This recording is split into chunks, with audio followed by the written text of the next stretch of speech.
अब हम लोग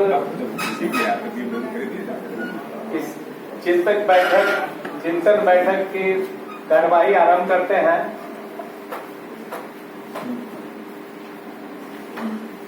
आपसे अनुरोध है कृपया अपने अपने स्थान पर बैठ जाएं। बैठक की और आगे में कुर्सियां खाली हैं, अच्छा होगा आप लोग आगे ही चले आए। जो पीछे बैठे हैं आगे की कुर्सियां अच्छा रहेगा, आगे चले आए आप लोग।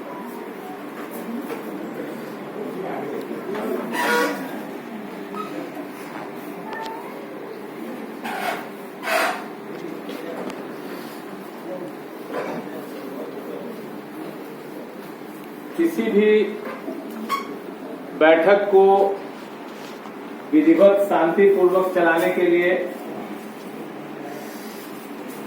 अध्यक्ष की आवश्यकता होती है। तो इस बैठक की अध्यक्षता के लिए हमारे यहाँ आज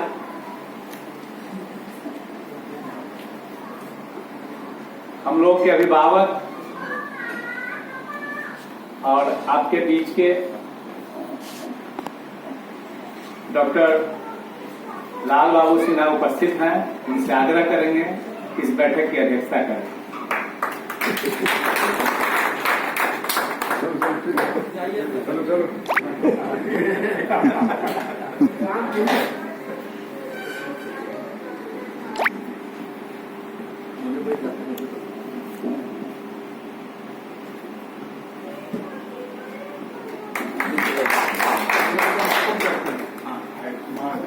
आप हमेशा हम लोगों को मार्गदर्शन देते रहते हैं और बहुत सक्रियता के साथ जुड़कर मार्गदर्शन देते हैं।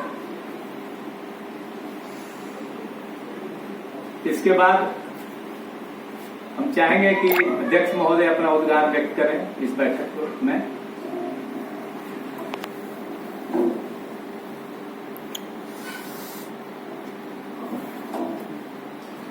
सभी साथियों जो यहाँ उपस्थित हैं उनका स्वागत है।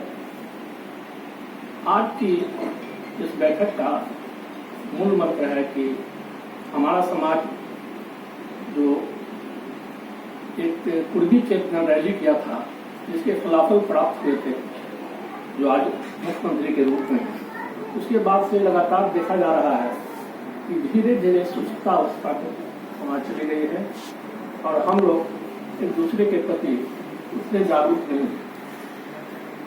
आज का मेन यही है कि उसके संबंध में हम लोग चिंतन के लिए क्या उपस्थित हुए हैं कि कैसे हम लोग एक दूसरे को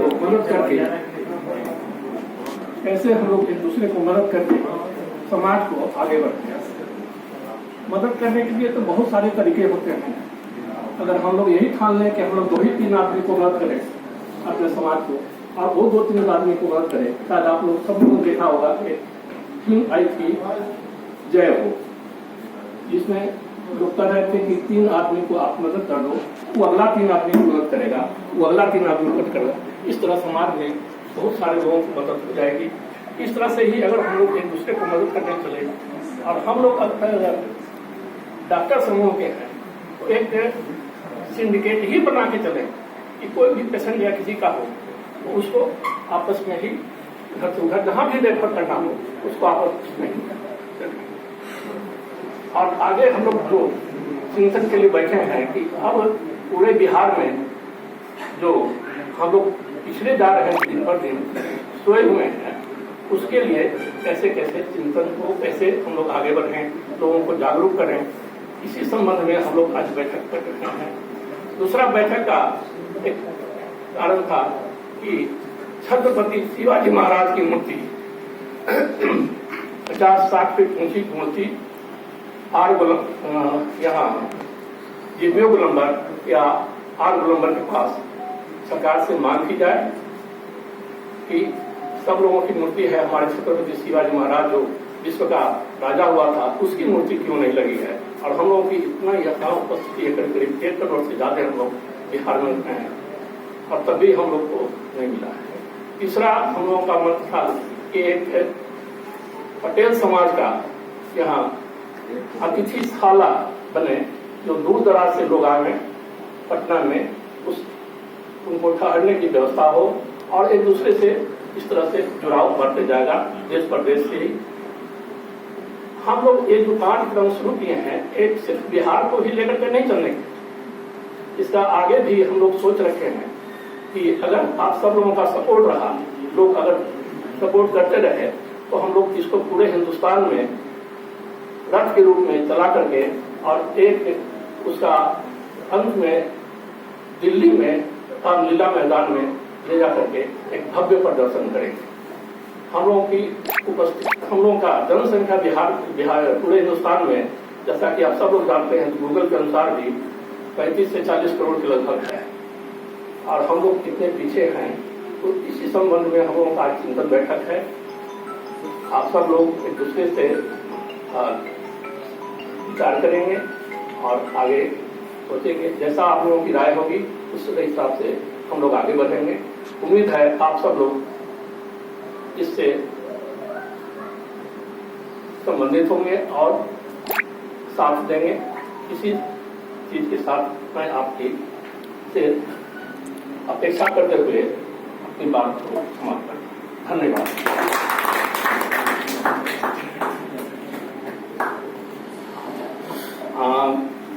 मंच का संचालक डॉक्टर गिरीश प्रसाद सिन्हा करेंगे और विषय वस्तु प्रस्तुत हमारे अजय कुमार राकेट जी ये करेंगे। डॉक्टर गिरीश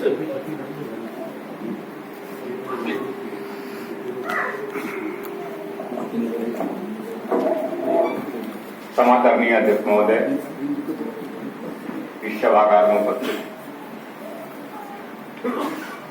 तमाम साथियों और समाज के जो सबसे प्रतिष्ठित वर्ग हैं, जिससे समाज का कहीं न कहीं पहचान होती है, डॉक्टर समूह सभागार में बैठे हुए हैं, हमारे गार्जियन तुल्य बसंत बाबू हैं और तमाम लोग यहाँ पर उपस्थित हैं। इस कार्यक्रम की शुरुआत पहले स्वागत भाषण से होगा, तो इस संदर्भ में स्वागत भाषण के लिए मैं शोभाऊ का आमंत्रित करता हूँ कि कोई आए और जो माननीय हमारे सभागार में उपस्थित है यहाँ पर चित्रपुर में उनका स्वागत करने की ताकि जय शोभाऊ। धन्यवाद गिरीश बाबू। हम डॉक्टर अशोक बहुत लोग जानते हैं, बहुत लोग नहीं जानते हैं। नमस्कार हर किसी का। हमको थोड़ा दिन पहले एक फोन आया था लाल बाबू भैया का कि हम लोग एक मीटिंग करना चाहते हैं, तो तुम एक्टिव हो। हम बोले भैया हम लीडर नहीं हो सकते हैं, हमारा कंधा मजबूत है, जो कहिएगा हम करें। उस वार्तालाप के बाद 12 तारीख को हम डेट देते हैं, एक डेट दिए थे भैया 30 इससे पहले वाला संडे। तो हम देखे सर्कुलेट हो गया है, हमको पता चला हम ये संडे को हम है नहीं, माफी चाहते हैं, हमारा डेट बढ़ाया जाए। तो आज का डेट है, हम हर चिकित्सक बंधु, गैर चिकित्सक बंधु जो भी आए हैं, सब किसी का स्वागत करते हैं। खासकर हम प्रशांत सर के आभारी हैं, इतना मतलब बुजुर्ग आदमी और इतना प्रॉब्लम के साथ भी हम लोग मार्गदर्शन आज भी करने आए हैं। सर बहुत बहुत धन्यवाद। दूसरे हमारा एक जूनियर कलीग है, is from summer Sasaram, doctor साहब, तो वो सासाराम से चल के आए हैं आज की बैठक को अटेंड करने के लिए। और बहुत बहुत धन्यवाद देते डॉक्टर साहब, आप हसन भाई दोनों आए हो। और आगे हम चाहेंगे कि इस तरह का कार्यक्रम जब भी हो, हमारा कंधा मजबूत है, हम हमेशा खड़े हैं। स्वागत है।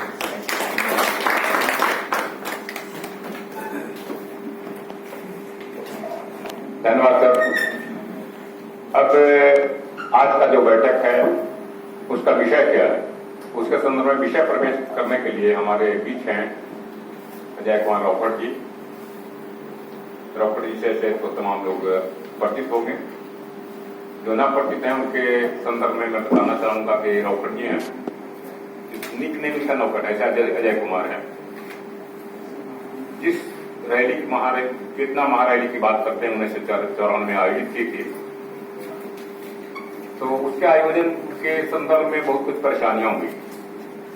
तो क्योंकि हम लोग जब चिंतन बैठ जब 94 में विचार कर रहे थे तो उस समय हमारे पास एक एजेंडी कहीं न कहीं कुछ नौजवान हम जुटे थे, तो लगा था कहीं न कहीं शिक्षा के क्षेत्र में ये समाज बहुत आगे बढ़ गया है, किंतु राजनीति के क्षेत्र में ये काफी पिछड़ गया। और पिछड़ इसलिए किया गया है कि आजादी के बाद हमारे पूर्वजों ने या उस समय के जो हमारे बुजुर्ग थे उन्होंने शिक्षा को एक क्षेत्र बनाया था अपने विकास का, और राजनीति को ही साइड ट्रैक किए थे, और साइड ट्रैक करने का अंजाम हुआ शिक्षा के क्षेत्र में हम आगे बढ़ते चले थे, लेकिन राजनीति में पिछड़ गए थे। और हम लोग का मानना था कि जब तक कोई समाज राजनीतिक क्षेत्र में अपनी पहचान पकड़ और मजबूत पकड़ नहीं बनाएगा तब तक समाज में उसे वो प्रतिष्ठा और इज्जत और ताकत नहीं मिल सकता है जो उसे मिलनी चाहिए, क्योंकि राजनीति जो है सबसे शक्तिशाली टूल्स है शासन प्रणाली का, और उसी के साथ कोई भी समाज या कोई भी जमात आता। तो ये 50 वर्ष का गैप था, उसको हम कैसे पाटे, क्योंकि बहुत पिछड़ गए थे, 50 वर्ष पीछे चले गए थे। और इसके तो पिछड़ी जातियों का जो समाज में पिछड़ जाता है उसकी एक अपनी सीमाएं होती है, वो चाह कर भी सभी क्षेत्रों में आगे नहीं बढ़ सकता है, तो अपने टारगेट के हिसाब से किसी एक क्षेत्र को चुनता है। उसके तहत हमारे बुजुर्गों ने उस समय के जो हमारे लोग थे उनको लगा कि शिक्षा क्षेत्र में इस समाज को आगे ले जाना चाहिए, और उस समय ले गए। उसके लिए उन्होंने छात्रावास का भी निर्माण किया और हम आगे गए। लेकिन इसके अलग यादव समाज ने राजनीतिक क्षेत्र को अपनाया और 50 वर्षों में उसने राजनीति में अपनी पहचान बनाई। तो ये जो गैप हुआ था 50 वर्षों का, उसको हम कैसे पाते हैं, तो एक विचार उभरा कि जब तक आप बहुत ताकत के साथ राजनीति में अपनी ताकत को नहीं दिखाएंगे, समाज में अपनी ताकत को नहीं दिखाएंगे, तब तक वो कोई भी दूसरा समाज हमें गंभीरता से नहीं लेगा। तो बड़ा ताकत कैसे पैदा होगा, तो बड़ा ताकत का पैदा करने के लिए ये पटना का जो गांधी मैदान है, जो इंडिया का एक बड़ा मैदान है, एक ऐतिहासिक मैदान है, अगर इसको अपने ताकत से भर दे, अपने समुदाय के लोगों से भर दें, तो प्रत्येक समाज अलग दूसरा समाज या देश दुनिया भी हमें एक ताकतवर जमात के रूप में लेगा, और तब तक कहीं हमको राजनीति में भी सीरियस रूप में लिया जाए। और इस कंसेप्ट के तहत हम लोगों ने कुर्मी चेतना महारैली 94 की परिकल्पना की। तो परिकल्पना तो की थी, लेकिन उसके लिए जो हम लोग विचार किए कि कैसे होगा, तो लगा कि एक नेता होना चाहिए, एक संगठन होना चाहिए, एक मुद्दा होना चाहिए। तो उन दिनों नीतीश जी अपने समाज के सबसे बड़े नेता थे। तो इस प्रस्ताव के साथ हम लोग नीतीश जी के पास गए कि हम लोग ऐसा समझते हैं, ऐसा हम लोग सोचते हैं कि राजनीति में पिछड़ गए हैं, और उसके लिए हमको इतनी बड़ी रैली करनी है कि गांधी मैदान को भर दें, इतना बड़ा ताकत पैदा करना है। तो इस प्रस्ताव के साथ हम लोग आपके पास आए हैं कि इसका आप सदारत कीजिए, और आपके नेतृत्व में वो ताकत कहीं न कहीं हम लोग दिखाएं। वो हंसने लगे और उन्होंने कहा कि आप लोग को दिन में भी तारा दिखाई पड़ता है, तब की मतलब क्या है? कहा कि जिस गांधी मैदान को हम लोग किसी भी पॉलिटिकल पार्टी का सब नेता मिलकर भी नहीं भर पाते हैं, उसको ये आप कुर्मी समाज से भरना चाहते हैं। कि कुर्मी समाज एक ऐसा समाज है जो कि नॉन पॉलिटिकल, ये खेती करने वाला जमात, खेती करता है और स्वाभिमान के साथ रहता है, बहुत महत्वाकांक्षी जात नहीं है, घर से बहुत बाहर नहीं करता है, संपर्क नहीं होता है, तो वो घर से निकल के गांधी मैदान में चलेगा। इस कल्पना आप कैसे कर लीजिए? आपका कहना वाजिब है, लेकिन जो हो रहा है वही होगा। तो नेता किस बात? नेता का अर्थ होता है कि जो होना चाहिए समाज के लिए या देश दुनिया के लिए जरूरत है वो करवा दे, वही नेता है। और इसके लिए जो समाज हमारा राजनीतिक क्षेत्र में पीछे पिछड़ गया है, उसको आगे बढ़ाने के लिए ये जरूरी है कि हम उत्तर पाकिस्तान ताकत को दिखाएं। ये हमारा प्री एजुकेट है, करना पड़ेगा। आप कहते हैं संबंध नहीं है, तो हम लोग इसको करके दिखा दें, करके दिखा देंगे हम लोग। कहा कि उन्होंने यही कहा था कि आप करके दिखाइए, मेरी शुभकामनाएं। और हम लोगों ने कहा था कि कुर्मी महारैली की बात की थी, उन्होंने कहा कि चेतना पर जोर, तो चेतना था तो निकल बड़ा था, उसके बाद हम लोग उस नवयुवक साथी को इकट्ठा किया, इस पर विचार करने लगे कैसे हो, क्योंकि जो हम लोग कल्पना कर रहे हैं उसका कोई जरूर नहीं, औकात नहीं, समाज को जानता तक नहीं है। और बढ़ना है गांधी मैदान, तीन की चाहिए, एक नेता चाहिए, एक मुद्दा चाहिए, एक संगठन चाहिए। न नेता है, न मुद्दा है, न संगठन है, और न हमारी वो वजूद और पहचान है समाज में कि जो कि हमारे अकील को कोई ले सकता है। इसके बावजूद भी वो काम करना कैसे होगा?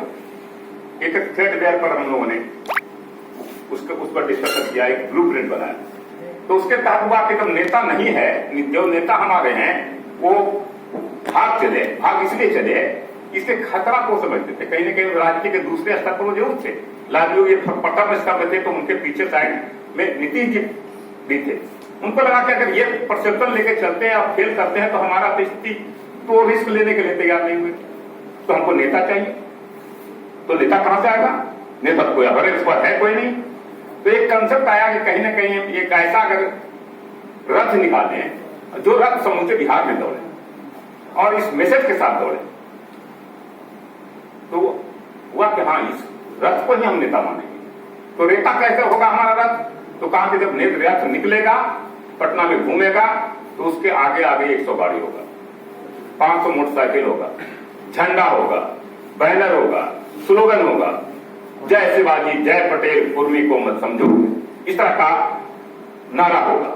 और उसको पटना में घुमाएंगे, और पटना में घुमाएंगे तो एक सेंटिमेंट पैदा होगा, जातीय भावना उससे जुड़ेगी, और उसको बिहार में जब जाएगा तो उस भावना के साथ कहीं न कहीं लोगों को आंदोलित करेगा और वो विवश करेगा निकल के संविधान के साथ जुड़ने का, और वो हमारा सक्सीड होगा।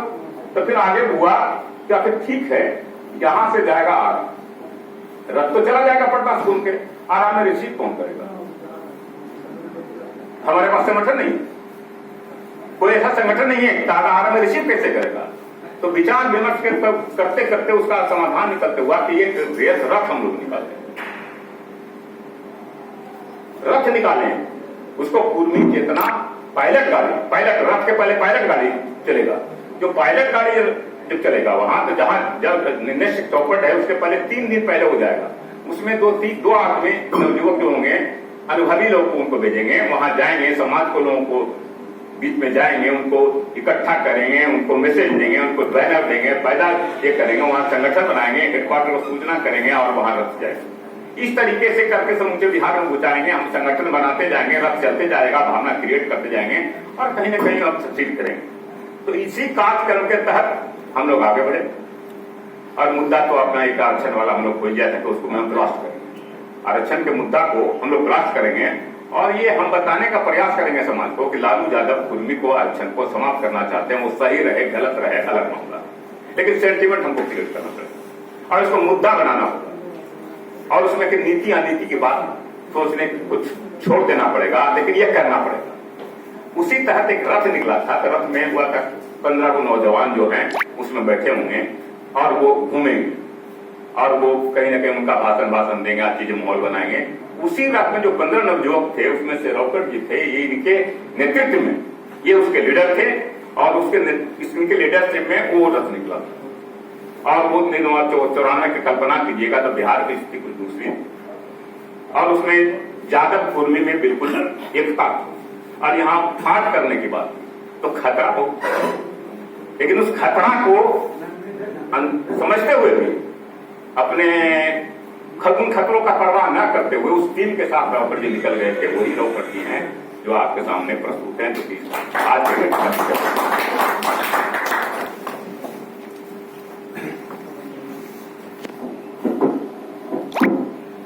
सबसे पहले आप सभी चिकित्सक बंधुओं को का अभिनंदन करते हैं, स्वागत करते हैं, और आदरणीय अध्यक्ष जी जो हमारे अभिभावक भी हैं, उनके निर्देशानुसार यहाँ उपस्थित हमारे अभिभावक, हम लोग के मार्गदर्शक डॉक्टर बसंत कुमार सिन्हा जी,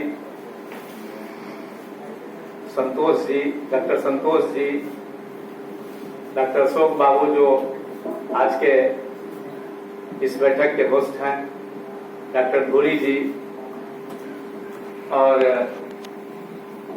शशिभूषण बाबू, मुन्ना जी, हेमंत जी, श्रीमान बाबू, डॉक्टर श्रीमान बाबू, सभी तमाम लोग या हमारे सहयोगी साथी 93-94 से जो लगातार हम लोग जो भी कार्यक्रम किए सामाजिक, उसमें हमारे अनिल कुमार जी, अरविंद जी और यहाँ उपस्थित